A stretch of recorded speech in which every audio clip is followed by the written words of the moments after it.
The Muslim Brotherhood is a controversial group that seeks to establish an Islamic state. Their motto states that holy war is their way, Islamic scripture is their law, and dying in holy war as a martyr is their highest hope.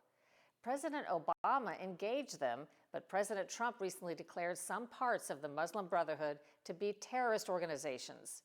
Lisa Fletcher reports. I've been pushing to designate the Muslim Brotherhood for more than a decade now. Texas Senator Ted Cruz, a Republican, addressing a Senate hearing last year on measures in Congress to take a range of action against the Muslim Brotherhood. He introduced the Muslim Brotherhood Terrorist Designation Act of 2025, which would compel a formal U.S. terrorist designation of the Muslim Brotherhood to confront what Cruz calls a serious national security threat. The American people, even many people here in Congress, I don't think they appreciate the degree to which our allies support acknowledging and designating the Muslim Brotherhood as a terrorist organization. The Trump administration made good on its promise to label 3 Middle Eastern branches of the Muslim Brotherhood as terrorist organizations. The Treasury and State Departments taking action in January against the Lebanese, Jordanian, and Egyptian chapters of the Muslim Brotherhood, stating they pose a risk to both the country and American interests. Secretary of State Marco Rubio stated the United States will use all available tools to deprive these Muslim Brotherhood chapters of the resources to engage in or support terrorism. In November, governors in Texas and Florida, both Republicans, declared the Muslim Brotherhood a foreign terrorist organization.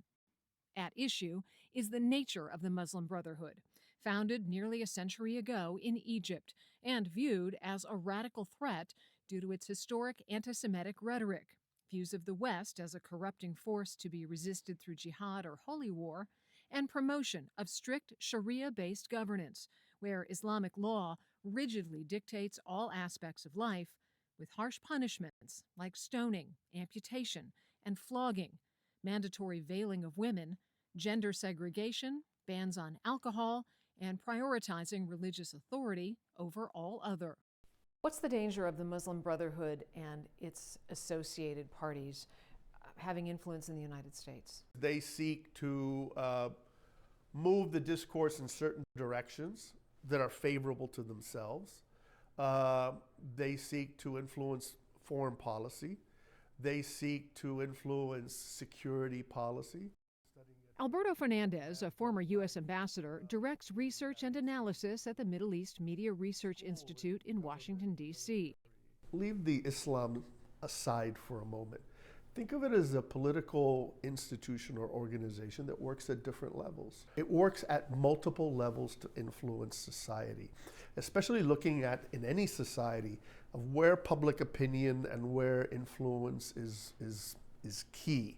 So, politics, media, education, culture, propaganda, those types of things are of importance to the Muslim Brotherhood. They are on a mission to destroy the Western civilization, the liberal democracy, and everything it represents. Dalia Ziada is a co-author of a new report by the Institute for the Study of Global Anti-Semitism and Policy, which argues that since immigrating to Western countries over the past 5 decades, members of the Muslim Brotherhood have pursued a long-term strategy, often supported by foreign funding, including from Qatar, to influence and undermine Western democratic institutions while advancing their group's anti-Western agenda. It's a long-term strategy, the academic or educational domains, because this is a place where you can easily find people that can easily be recruited, like students, forcing certain narratives on the mainstream that eventually leads to this destruction of the Western civilization from within. How key is higher education to their strategy? Higher education is important.